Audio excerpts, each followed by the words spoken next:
Jemaat yang terkasih di dalam Tuhan Yesus Kristus, marilah sebelum kita memulai ibadah Minggu Bulan Budaya, kita bersama-sama mengambil waktu teduh sejenak.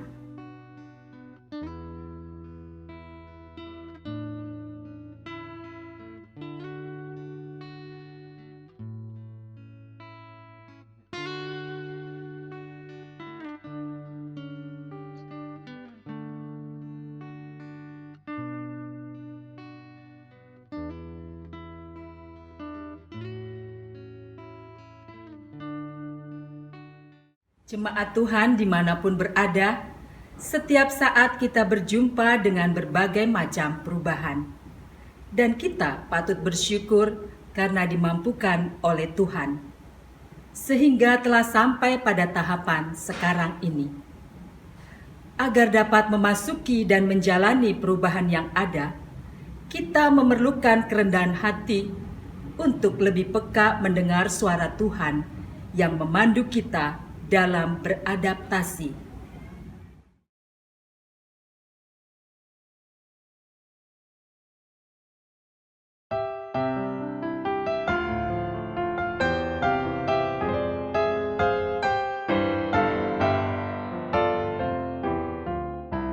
Suara Yesus ku dengar, hai hari yang perang. Serahkanlah kepadaku bebanmu yang berat.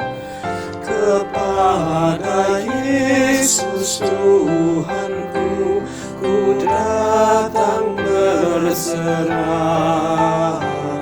Jiwaku yang letih lesu, dibuatnya lega.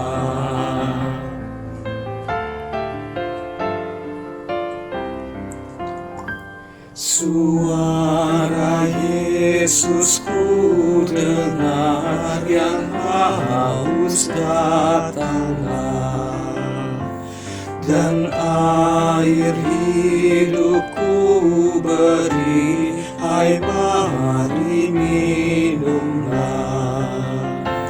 Kepada Yesus Tuhanku, ku datang berserah.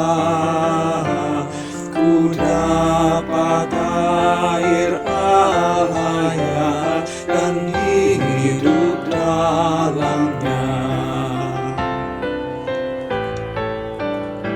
Suara Yesus ku dengar, akulah sang terang.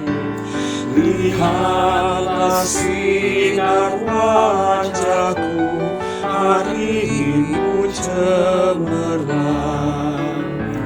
Ku datang pada Tuhanku, mentari mulia. Seluruh jalan hidupku cerah bahagia.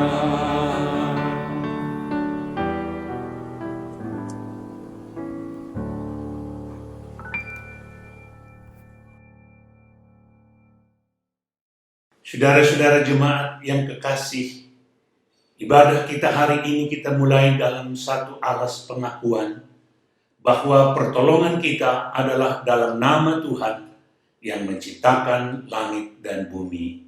Amin.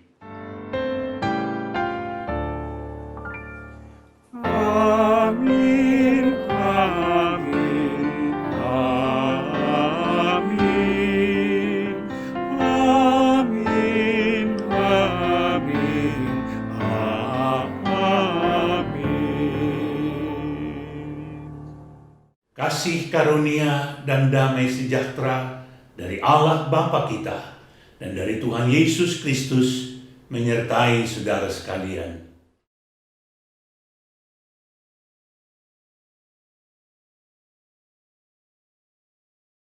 Jemaat Tuhan, perubahan adalah sesuatu yang selalu kita jumpai di dalam kehidupan kita. Siap atau tidak siap, perubahan itu pasti terjadi. Bukankah pertumbuhan fisik kita dari kecil hingga sampai saat ini merupakan salah satu bentuk perubahan juga? Oleh karena itu, sikap kita harus bersedia menerima dan menghadapi perubahan itu. Kendati terasa berat dan sulitnya untuk beradaptasi. Subtema minggu kali ini di dalam rangka Bulan Budaya GKI Kuitang tahun 2020 adalah normalitas baru dijalani bukan dihindari, yang mengajak kepada kita untuk memasuki perubahan bukan menolak perubahan.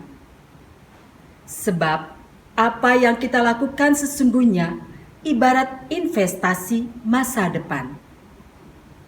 Kesediaan kita untuk beradaptasi dengan normalitas baru ini akan menjadi sumbangsi bagi bangsa Indonesia lebih baik dan terlepas dari pandemi COVID-19. Marilah kita datang menghadap Tuhan.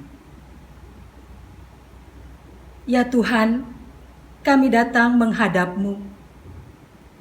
Kami tidak dapat menghindari perubahan karena perubahan adalah sebuah keniscayaan dalam kehidupan kami. Namun kadangkala kami sudah berusaha keras untuk menolaknya.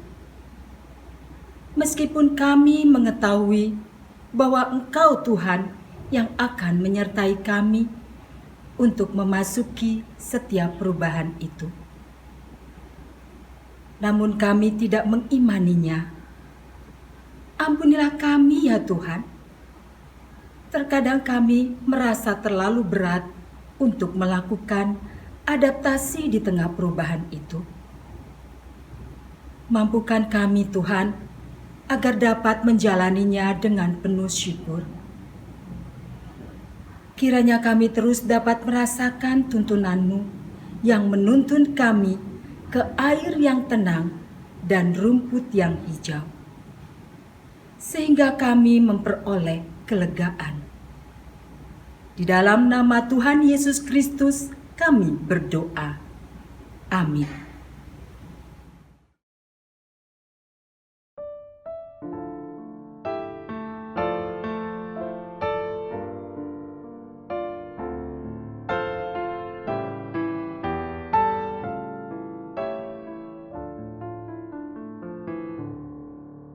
Kasihanilah aku yang lemah, ya Tuhan Maha Kuasa. Hapuskan semua kesalahanku, berilah anugerah. Oleh kasih dan kuasa-Mu, ku rasakan damai-Mu. Aku tahu Kau selalu dekat padaku, limpahkan rahmat-Mu. Kini aku sadari dosaku dan segala kekuranganku. Namun kasih-Mu tetap padaku, sucikan diriku. Ku serahkan seluruh hidupku pada Tuhan yang benar. Hatiku selalu bersyukur, bergemar dan berbahagia.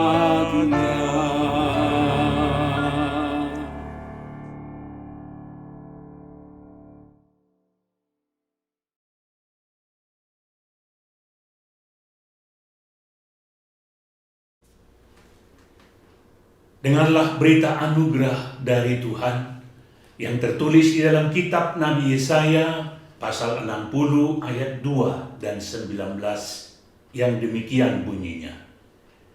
Sebab sesungguhnya kegelapan menutupi bumi dan kekelaman menutupi bangsa-bangsa. Tetapi terang Tuhan terbit atasmu dan kemuliaannya menjadi nyata atasmu. Bagimu matahari tidak lagi menjadi penerang pada siang hari, dan cahaya bulan tidak lagi memberi terang pada malam hari. Tetapi Tuhan akan menjadi penerang abadi bagimu, dan Allahmu akan menjadi keagunganmu. Demikianlah berita anugerah dari Tuhan.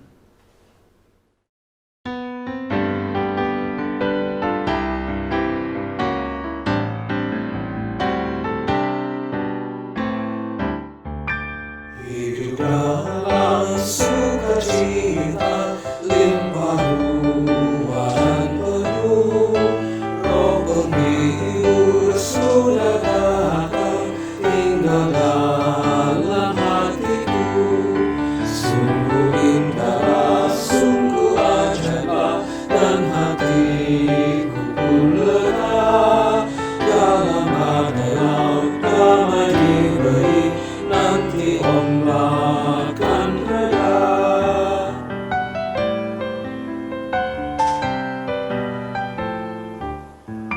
Hidup baru kesenangan sudah diberikannya. Keraguan, kesedihan pun dihapus olehnya. Sungguh indah, sungguh ajaib, dan hatiku pun lega. Dalam badai laut damai diberi, nanti ombak akan reda.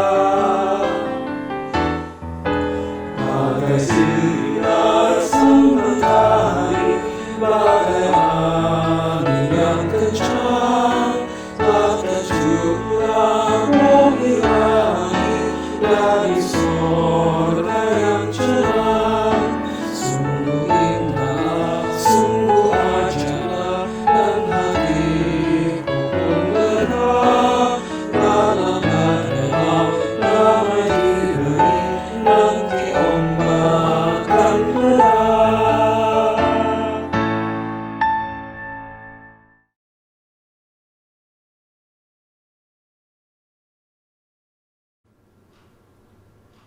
Saudara jemaat, kini saatnya kita akan membaca dan merenungkan firman Tuhan. Tapi sebelumnya, saya mengajak jemaat untuk berdoa, memohon pertolongan Roh Kudus, agar kita dapat mendengar dengan baik, mengerti dengan baik, bahkan melakukannya dengan baik. Mari kita berdoa. Bapa kami di dalam surga, dengan bersih hati kami memohon pertolongan Roh Kudus, supaya kami dimampukan membaca, mendengar, mengerti, dan bahkan melakukan firman-Mu dengan baik. Kami memohon Engkau berbicara kepada setiap kami, agar kami boleh hidup lebih berkenan kepadamu. Dalam nama Tuhan Yesus kami berdoa. Amin. Marilah kita membuka Alkitab kita masing-masing dan membaca Matius pasal yang ke-13 ayat 1 sampai 8, dilanjutkan dengan ayat yang ke-18 sampai dengan 23. Demikian firman-Nya. Pada hari itu keluarlah Yesus dari rumah itu dan duduk di tepi danau. Maka datanglah orang banyak berbondong-bondong, lalu mengerumuni Dia, sehingga Dia naik ke perahu dan duduk di situ. Sedangkan orang banyak, semuanya berdiri di pantai. Dan Ia mengucapkan banyak hal dalam perumpamaan kepada mereka. Katanya, adalah seorang penabur keluar untuk menabur. Pada waktu ia menabur, sebagian benih itu jatuh di pinggir jalan. Lalu datanglah burung dan memakannya sampai habis.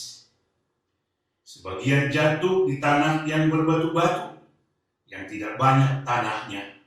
Lalu benih itu pun segera tumbuh karena tanahnya tipis.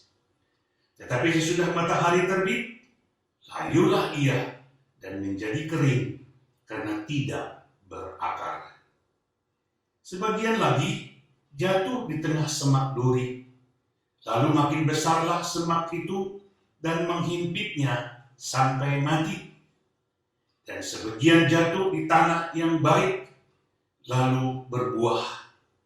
Ada yang 100 kali lipat, ada yang 60 kali lipat, ada yang 30 kali lipat. Ayat 18. Karena itu, dengarlah arti perumpamaan penabur itu. Kepada setiap orang yang mendengar firman tentang kerajaan surga, tetapi tidak mengertinya, datanglah si jahat dan merampas yang ditaburkan dalam hati orang itu. Itulah benih yang ditaburkan di pinggir jalan. Benih yang ditaburkan di tanah yang berbatu-batu ialah orang yang mendengar firman itu dan segera menerimanya dengan gembira. Tetapi ia tidak berakar dan tahan sebentar saja. Apabila datang penindasan atau penganiayaan karena firman itu, orang itu pun segera murtad. Yang ditaburkan di tengah semak duri ialah orang yang mendengar firman itu, lalu kekhawatiran dunia ini dan tipu daya kekayaan menghimpit firman itu sehingga tidak berbuah. Yang ditaburkan di tanah yang baik ialah orang yang mendengar firman itu dan mengerti, dan karena itu ia berbuah. Ada yang 100 kali lipat, ada yang 60 kali lipat, ada yang 30 kali lipat. Demikianlah pembacaan Injil Yesus Kristus. Yang berbahagia ialah mereka yang mendengarkan firman Allah serta memelihara dan melakukannya di dalam hidupnya. Haleluya.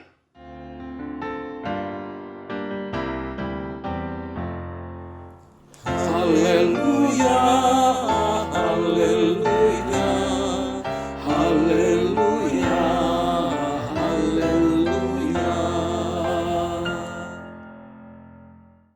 Saudara-saudara anggota jemaat yang kekasih dalam Tuhan Yesus Kristus, Shalom. Dalam bulan budaya yang jatuh pada setiap bulan Juli tiap tahun, kita biasanya menghayati iman kita dalam salah satu budaya yang ada, yaitu budaya-budaya suku seperti Papua, Sunda, Jawa, budaya Batak, dan sebagainya. Namun kali ini kita akan merayakan bulan budaya ini tetapi di bawah tuntunan tatanan baru, yaitu tatanan dalam rangka penanggulangan pandemi COVID-19. Oleh karena itu, tema bulan keluarga kita di minggu kedua ini adalah normalitas baru dijalani, bukan dihindari. Apa yang dimaksud dengan normalitas baru? Itulah yang saya katakan tadi di awal, bahwa dalam rangka menanggulangi pandemi COVID-19 untuk kita bisa memutuskan penularannya, maka tatanan baru harus kita jalankan sesuai dengan protokol kesehatan, yaitu PSBB dengan ditopang protokol kesehatan. Agar apa? Agar pemutusan virus corona ini betul-betul dapat ditanggulangi, syukur-syukur dihilangkan. Apa itu normalitas baru? Tema ini tepat sekali, sangat bagus kita hayati dan renungkan di bulan budaya ini. Mengapa? Masalah penanggulangan pandemi COVID-19 ini belum selesai. Dan kita tidak tahu sampai kapan akan berakhir. Penanggulangan harus secara bersama-sama dan oleh seluruh komponen masyarakat Indonesia, termasuk gereja. Sebab ini bukan hanya urusan pemerintah. Pemerintah tidak mungkin sendiri bisa melakukannya. Dibutuhkan kerjasama semua unsur, masing-masing di bidangnya, untuk memutuskan penularan COVID-19 ini.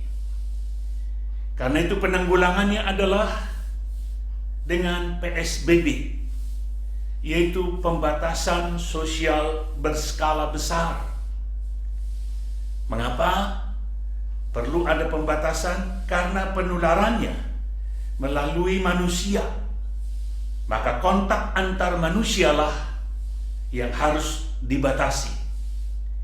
Tidak ada cara lain. Sebelum vaksin diketemukan, maka kita harus dengan konsisten serta serius melakukan protokol kesehatan itu dengan sebaik-baiknya. Dan inilah yang disebut dengan social distancing. Social distancing ini, yaitu pembatasan berskala besar ini, adalah merupakan salah satu langkah pencegahan dan pengendalian infeksi corona dengan menganjurkan orang yang sehat membatasi kunjungan ke tempat ramai, mencegah kontak langsung dengan orang lain. Ini yang disebut dengan PSBB yang berskala besar. Harus kita lakukan protokol kesehatan itu. Apa itu protokol kesehatan itu? Kita harus tinggal dan bekerja dari rumah. Kalau terpaksa keluar, kita harus memakai masker. Dan harus sesering mungkin kita cuci tangan. Kita juga harus jaga jarak sampai 1-2 meter dengan orang lain. Bahkan semua kantor, fasilitas umum, perusahaan ditutup sementara, kecuali yang berkaitan dengan kebutuhan pokok. Transportasi umum dihentikan sementara. Apa tujuannya? Setelah dijalani beberapa bulan, ternyata hal-hal seperti itu belum mampu memutuskan penularan virus corona ini. Karena jumlah orang yang terpapar sampai hari ini masih terus meningkat.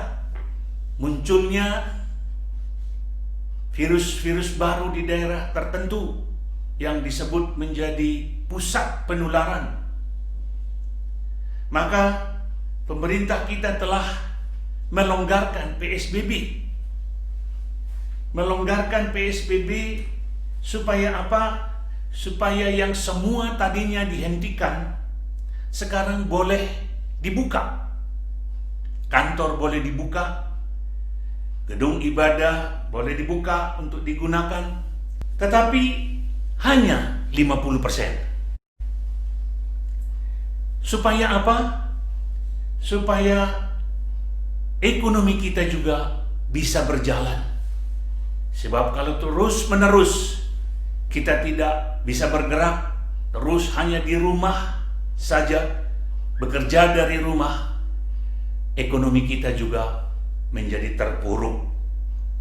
Namun saudara-saudara, ketika kita sudah masuk kepada pelonggaran PSBB itu, protokol kesehatan perlu ditaati dengan disiplin yang tinggi, ketaatan yang tulus dan jujur, serta konsisten. Demi penularan tidak terjadi. Kesehatan memang adalah unsur yang sangat penting, tetapi juga ekonomi kita tidak kurang penting. Karena physical distancing hanya mencegah fisik secara normal, kontak dengan orang lain secara formal. Tetapi kalau kita tidak konsisten melakukannya, kalau kita tidak bersama-sama melakukannya, maka dikhawatirkan penularan itu akan masih terus terjadi. Faktor kesehatan, faktor ekonomi harus sama-sama berjalan penanganannya. Ini yang disebut normalitas baru, yang harus terus-menerus kita ulang-ulangi, bahkan terus-menerus dilakukan kapan saja dan di mana saja kita bergerak. Masyarakat kita melakukan sosial, pertemuan-pertemuan, bekerja, ke pasar, ke mall, wisata. Harus penanggulangan COVID-19 berjalan, yaitu dengan PSBB, tapi juga harus kita mulai membuka keran ekonomi kita dengan bekerja. Kita mulai dengan separuh kapasitas. Supaya apa? Supaya lambat laun kita menyesuaikan diri, sehingga protokol kesehatan ini sudah menjadi budaya hidup kita. Kita lakukan seperti budaya yang lama. Secara otomatis kita melakukan dengan penuh kesadaran. Sekarang seringkali kita jumpai dilakukan hanya karena takut kepada aparatur negara, takut mengalami pidana. Oleh karena itu, kita sadar sepenuhnya bahwa protokol kesehatan ini, PSBB ini, memang sangat berhadapan langsung dengan budaya adat istiadat, bahkan banyak pelaksanaan ibadah kita, iman kita yang lama. Dan itu membutuhkan keyakinan bahwa harus dengan ketaatan, harus dengan protokol kesehatan yang penuh kita melakukannya, tidak separuh-separuh. Supaya apa? Supaya penularan ini betul-betul bisa kita hentikan dan ekonomi kita pun bisa terus berjalan.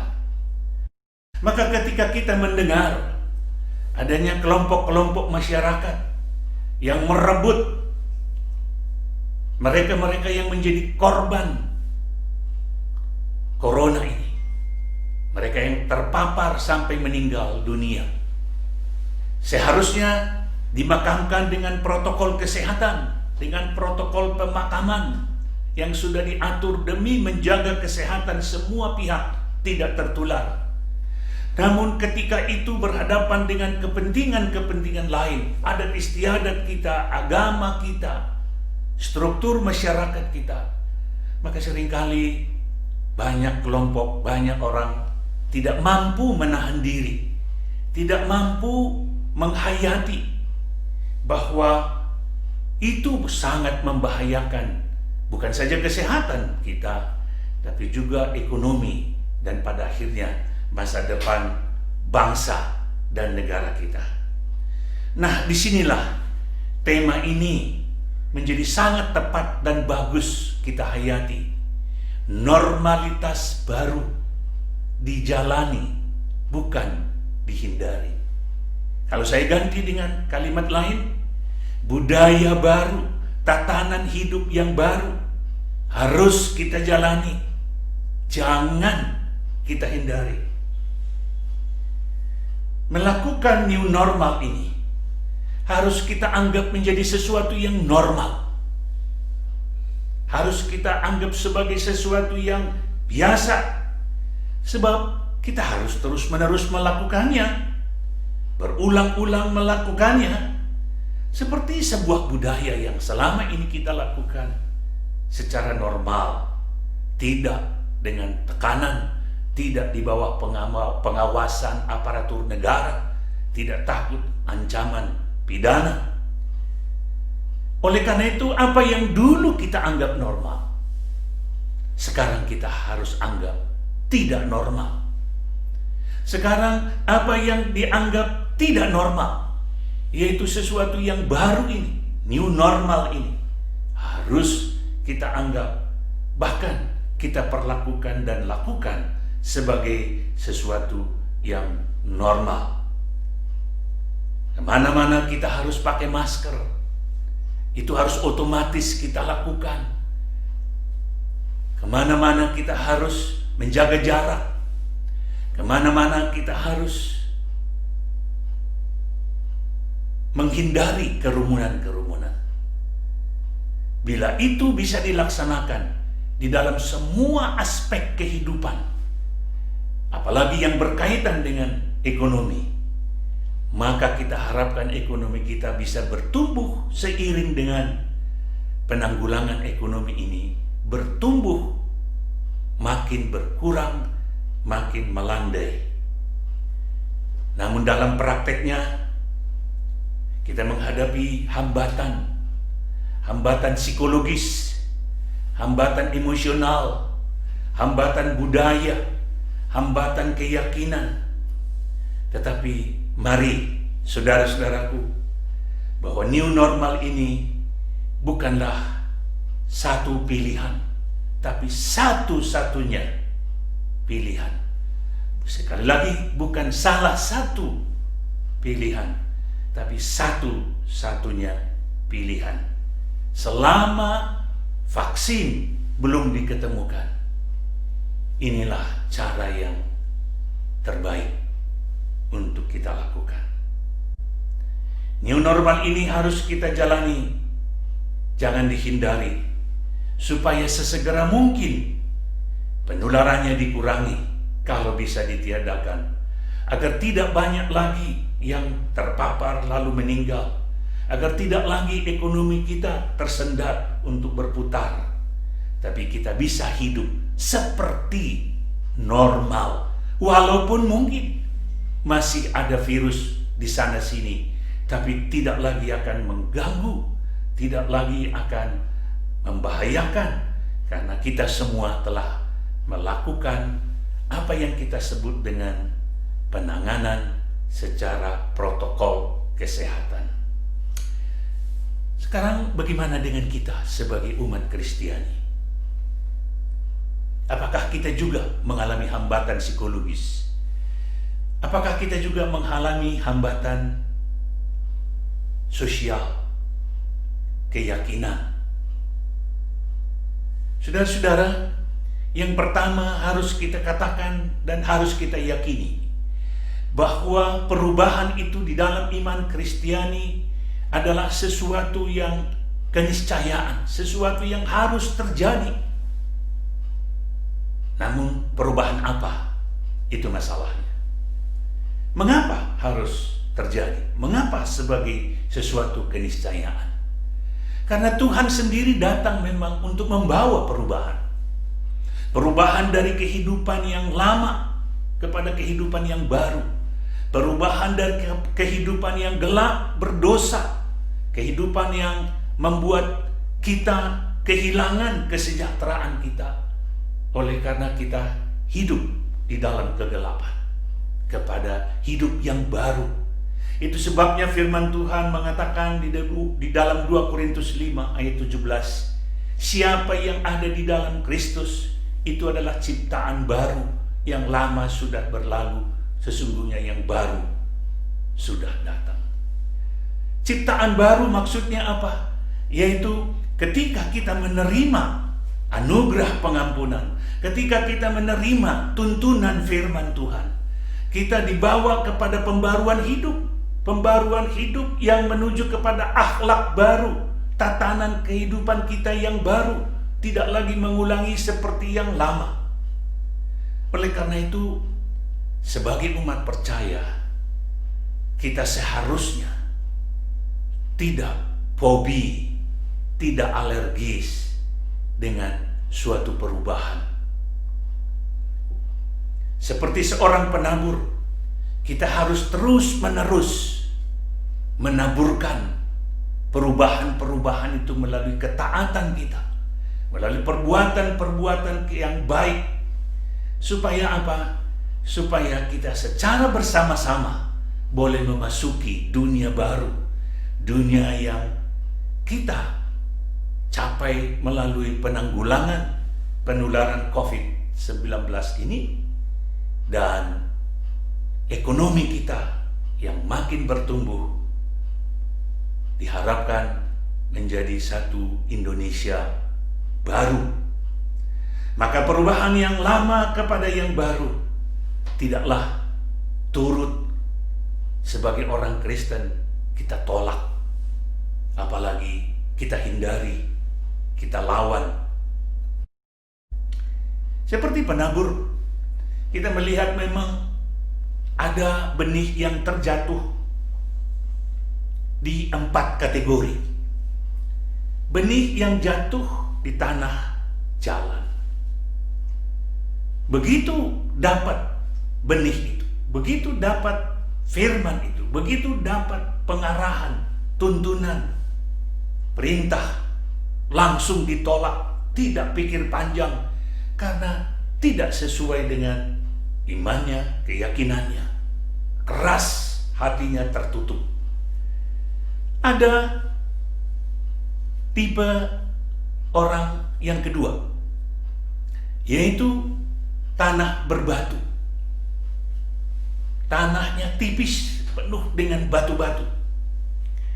Firman itu diterima, tidak langsung ditolak, akan tetapi dia hanya tumbuh tipis, tidak berakar, tidak kuat karena tidak ditopang oleh sebuah niat dan kemauan yang kuat untuk hidup sesuai dengan tuntunan firman itu, untuk hidup sesuai dengan peraturan-peraturan itu. Jadi dia hanya taat kalau ada petugas yang berjaga, kalau ancaman pidana diperhadapkan dengan ketidaktaatannya. Berarti dia tidak taat dengan tulus, saudara-saudara. Ada tipe yang ketiga. Tipe yang ketiga adalah tanah yang sudah ditumbuhi rumput-rumput berduri. Benih ini memang tumbuh bersama-sama dengan rumput itu. Aturan-aturan yang ada itu terus berjalan di samping aturan yang baru. Tetapi lambat laun aturan yang baru itu, firman, ketaatan yang baru itu, mati. Oleh karena apa? Oleh karena tekanan, kekhawatiran akan dunia ini. Tekanan oleh karena godaan, tipu daya, kekayaan. Apa yang dimaksud dengan kekhawatiran? Khawatir nanti kalau saya taat, bagaimana ekonomi kami? Taat nanti bagaimana dengan masa depan kami? Bagaimana dengan usaha kami? Dia tidak mentaati itu karena memang itu harus. Saya taat kalau tidak ada pengorbanan lagi yang harus saya lakukan. Usahaku tidak terkorbankan. Kepentinganku tidak terkorbankan.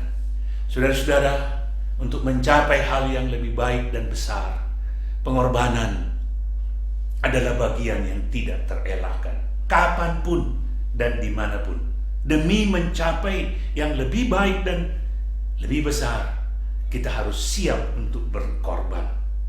Yakinlah, ketaatan dan pengorbanan yang kita berikan, protokol kesehatan yang ketat kita kerjakan, satu hari akan membuahkan hasil yang besar.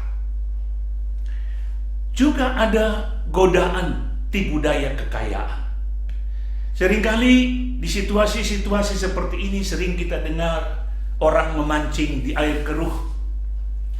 Penderitaan karena corona ini dipakai menjadi sarana memperkaya diri dengan merugikan banyak orang. Saudara-saudara boleh membuat analisa sendiri dari informasi yang saudara dengar.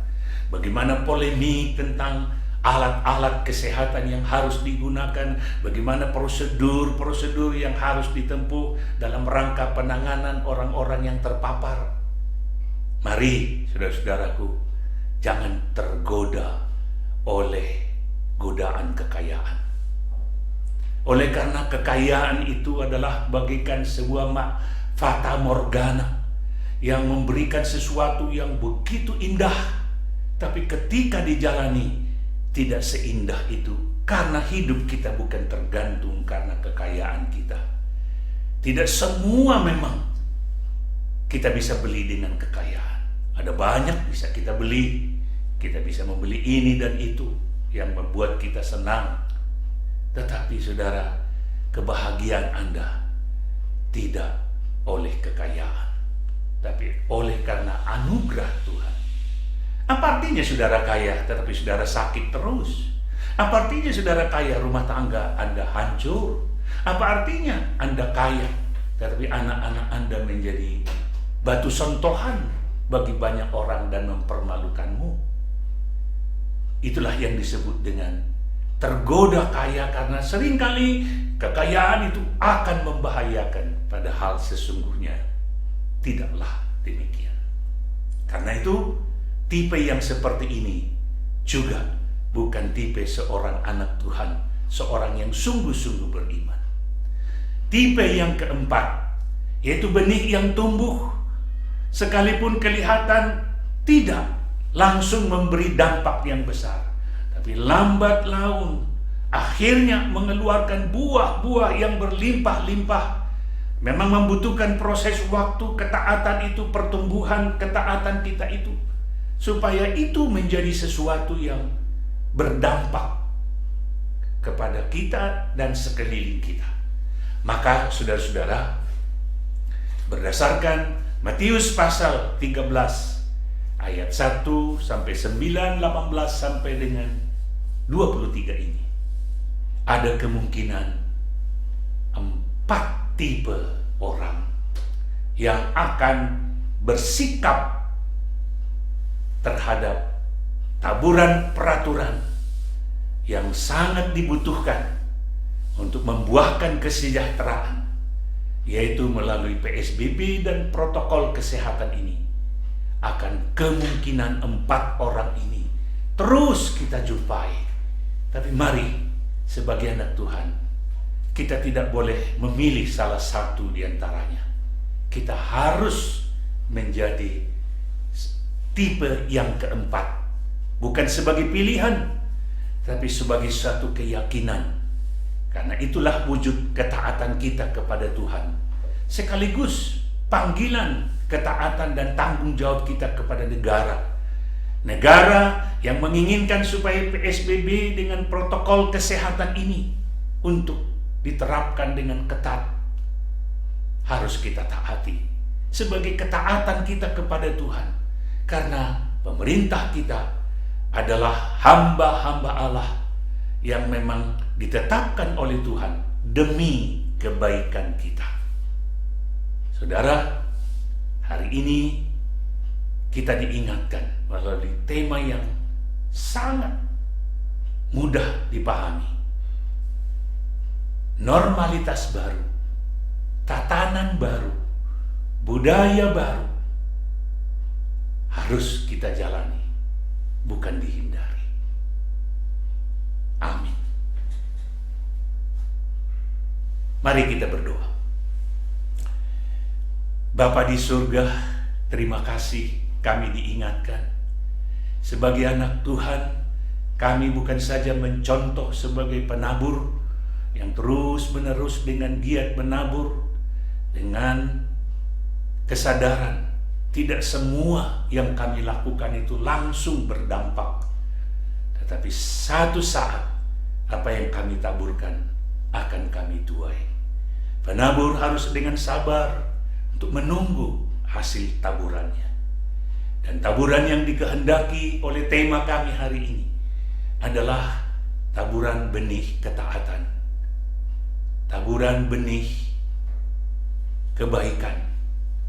Agar bangsa kami bukan saja luput dari ancaman penularan COVID-19 ini, tapi ekonomi kami pun bisa terus bertumbuh di bawah pemerintah kami. Juga kami berdoa Tuhan, supaya saudara-saudara kami yang memang mengalami paparan ini, agar Tuhan tolong mereka juga disadarkan oleh Roh-Mu, agar kami secara bersama-sama bahu-membahu. Tidak ada kelompok-kelompok yang mencoba menghindar, apalagi menolak, apalagi melakukan tindakan-tindakan yang justru membahayakan, seperti menolak pelaksanaan protokol pemakaman menurut protokol kesehatan. Tuhan tolong, kami sadar memang budaya baru tidak mudah diterima, dijalankan, karena berbenturan dengan budaya lama yang sudah urat daging di dalam diri kami. Tapi bantu kami dengan pikiran yang sehat, supaya kami boleh sadar bahwa sudah saatnya kami harus bersedia berubah. Terima kasih Tuhan, sebagai umat percaya kami yakin Kau akan menolong kami, membantu kami, agar kami pun sebagai gereja dengan terus mengikuti protokol kesehatan ini, tidak bersungut-sungut, tapi melakukannya dengan gembira, melakukannya dengan sukacita, dengan harapan pada akhirnya kami akan menuai buah-buah kebaikan Tuhan yang akan kami tuai melalui perkembangan bangsa kami yang lebih baik. Terpujilah Tuhan yang mendengar doa kami dalam nama Tuhan Yesus Kristus. Amin.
saudaraku, dengan terus meyakini bahwa Kristus telah melakukan karya bagi keselamatan dunia ini, maka mari kita mengakui iman percaya dengan mengatakan, "Aku percaya kepada Allah, Bapa yang Maha Kuasa, Khalik langit dan bumi, dan kepada Yesus Kristus, anaknya yang tunggal Tuhan kita, yang dikandung dari Roh Kudus, lahir dari anak darah Maria, yang menderita sengsara di bawah pemerintahan Pontius Pilatus, disalibkan, mati dan dikuburkan, turun ke dalam kerajaan maut.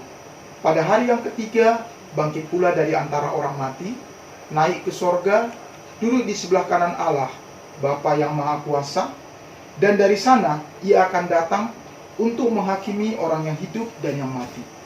Aku percaya kepada Roh Kudus, gereja yang kudus dan am, persekutuan orang kudus, pengampunan dosa, kebangkitan tubuh, dan hidup yang kekal.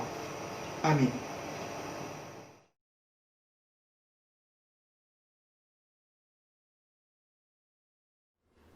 Saudara jemaat, mari kita menaikkan doa syafaat.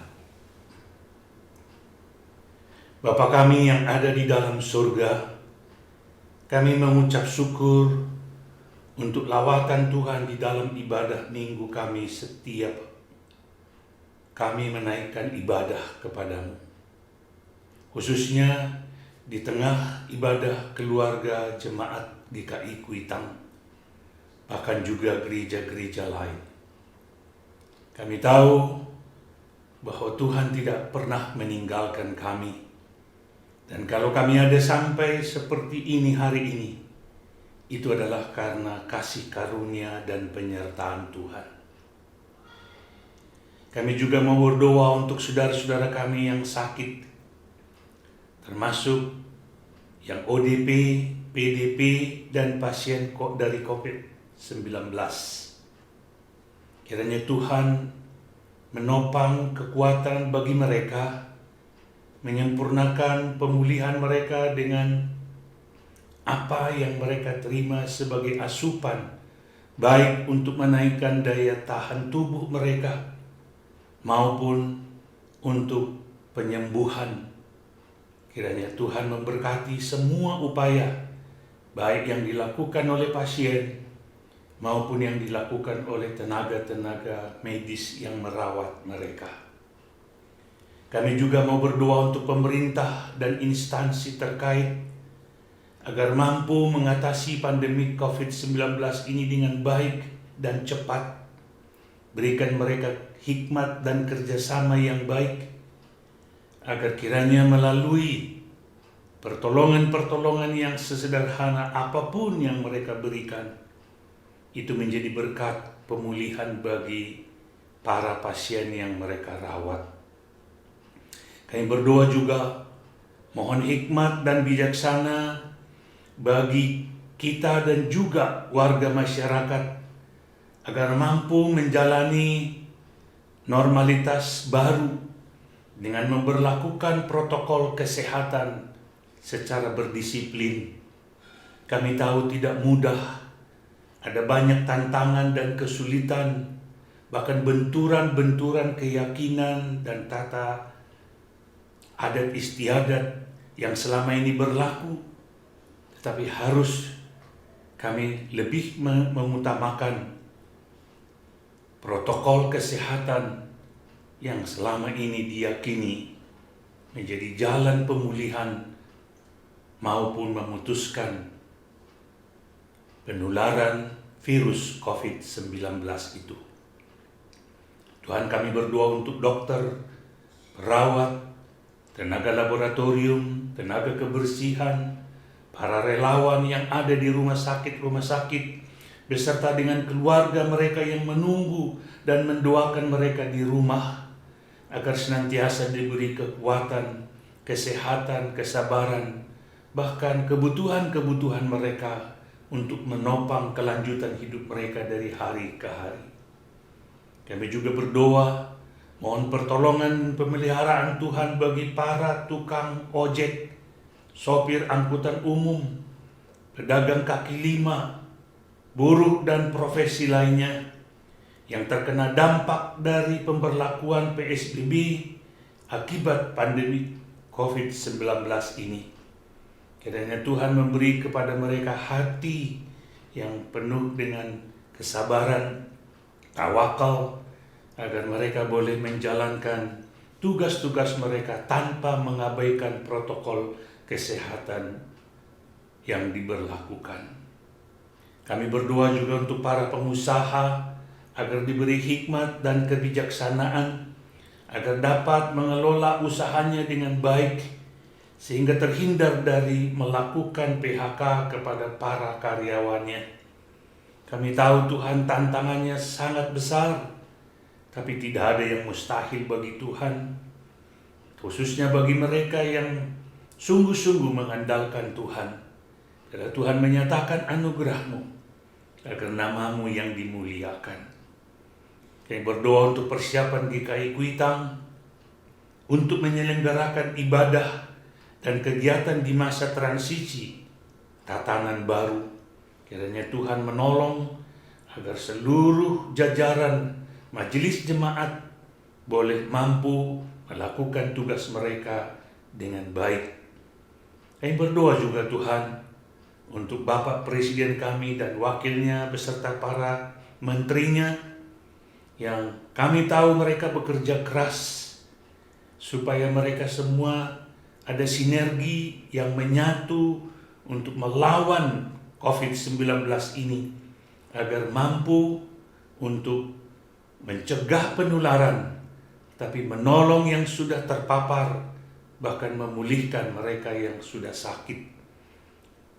Kami menyerahkan doa-doa kami untuk anak-anak kami, khususnya para orang tua yang berjuang untuk mendapatkan sekolah bagi anaknya di DKI Jakarta khususnya, agar semua Tuhan boleh akhirnya menyadari bahwa pertolongan Tuhan cukup bagi mereka. Kami menyerahkan doa kami di dalam nama Tuhan Yesus yang telah mengajar kami berdoa. Bapa kami yang di sorga, dikuduskanlah nama-Mu. Datanglah kerajaan-Mu, jadilah kehendak-Mu di bumi seperti di sorga.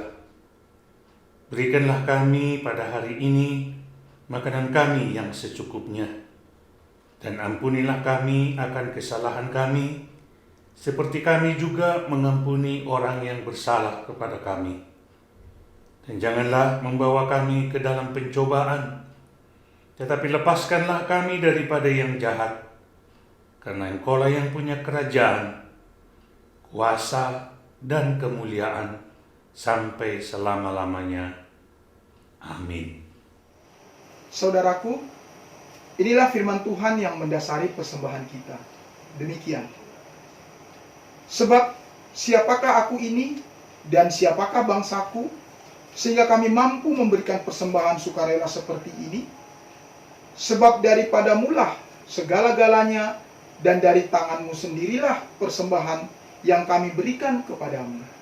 Dari kitab Tawarikh 29 ayat 14. Pada hari ini, Minggu tanggal 12 Juli 2020, akan diedarkan 2 kantong persembahan, yaitu kantong pertama untuk pelayanan umum gerejawi, dan kantong kedua untuk pemugaran gedung gereja GKI Kuitang.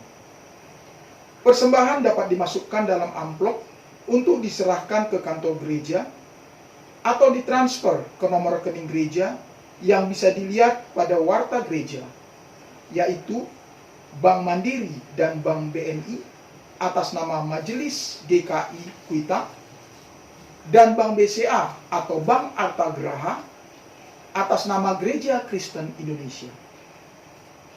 Untuk memudahkan pengecekan persembahan, maka transfer ke kantong kedua ditambahkan angka 2 pada jumlah nominal, misalnya 10.002. Untuk penggalangan dana untuk dampak COVID-19, ditambahkan angka 19 pada jumlah nominal, misalnya 10.019. Jika tidak ada penambahan angka, maka akan menjadi pelayanan umum gerejawi. Mengiringi persembahan, kita nyanyikan dari PKJ 149, ayat 1 sampai dengan 3, ucap syukur pada Tuhan.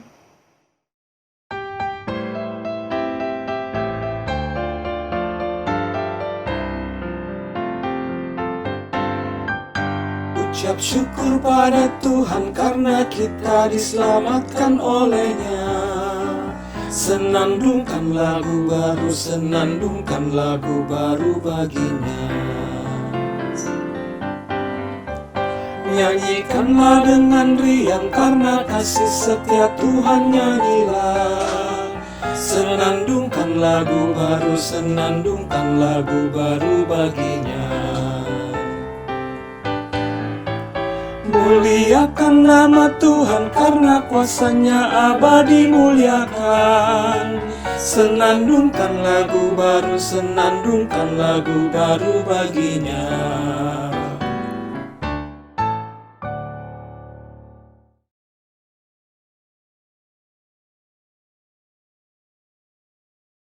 Mari kita berdoa. Tuhan Allah, Bapa kami yang ada di surga, yang kami kenal melalui anak-Mu Yesus Kristus, segala puji syukur dan hormat kami persembahkan kepadamu ya Bapa, atas berkat penyertaan dan pemeliharaan-Mu yang tiada pernah berhenti dari dulu, sekarang, dan selamanya buat kami. Bapa, kami bersyukur atas segala rahmat, karunia, dan rezeki yang telah Kau limpahkan kepada kami selalu dan setiap saat. Bapa, pada hari ini kami datang ke hadapan-Mu untuk mempersembahkan sebagian dari rezeki yang asalnya daripada-Mu juga. Terimalah dan berkatilah persembahan kami ini sebagai persembahan yang harum bagi-Mu. Berkati juga tangan-tangan yang akan mengelola persembahan ini, sehingga bisa digunakan untuk memperluas kerajaan-Mu di bumi ini. Demikianlah doa kami ini, yang kami sampaikan melalui anak-Mu, Yesus Kristus, Tuhan kami. Amin.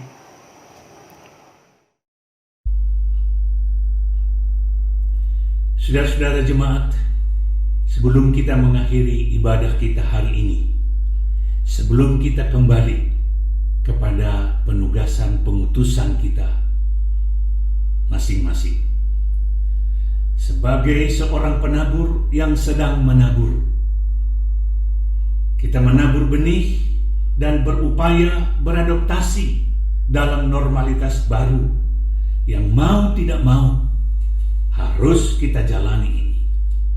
Oleh karena itu, kita selalu meminta pertolongan Tuhan agar dapat menjalani normalitas baru ini dengan penuh keoptimisan. Dengan demikian, kita tetap berharap untuk kondisi masyarakat Indonesia yang lebih baik ke depan. Tuhan Yesus, sahabatku tercinta dan erat.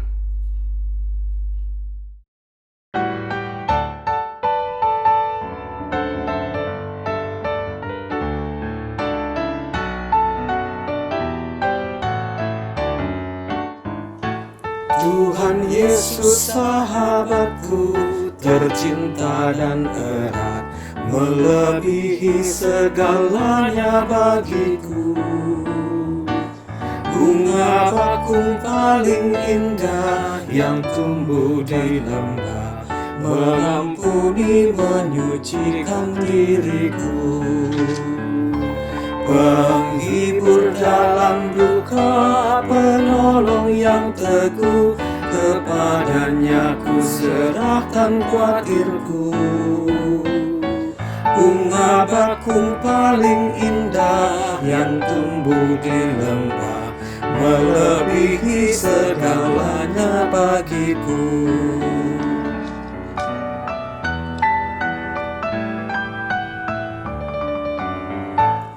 Di setiap pencobaan dan duka batinku, Ia benteng dan perisaiku tetap.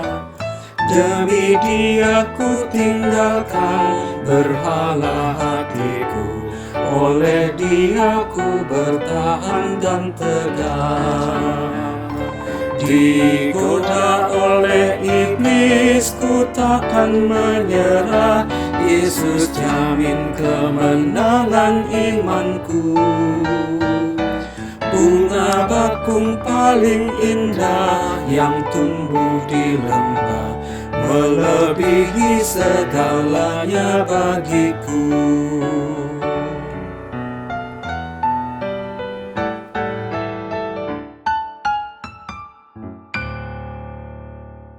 Saudaraku, kita akan mengakhiri persekutuan ibadah kita.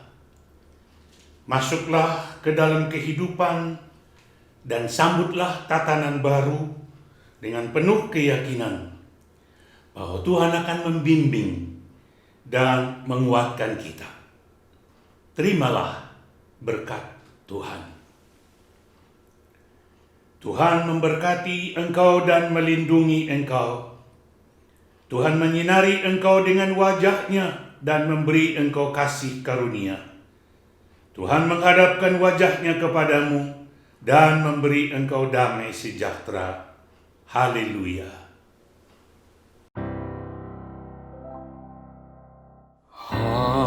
Haleluya, haleluya, haleluya, haleluya, haleluya, amin, amin, amin.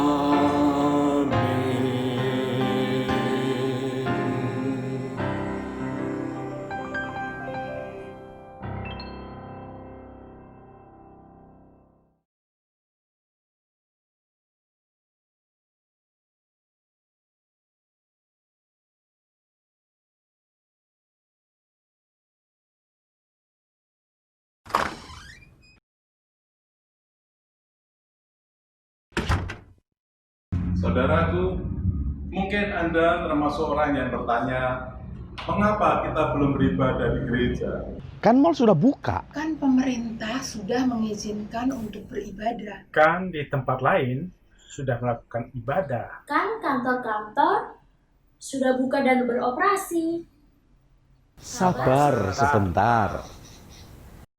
Majelis Jemaat GKI Kuitang melalui tim yang dibentuk sedang mempersiapkan sarana dan prasarana agar kita benar-benar siap untuk melaksanakan kegiatan onsite di gereja.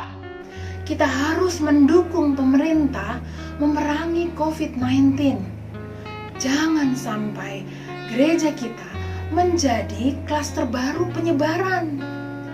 Kita perlu ingat bahwa pada saat dibolehkan kebaktian di gereja, ternyata tidak semua orang boleh hadir di gereja.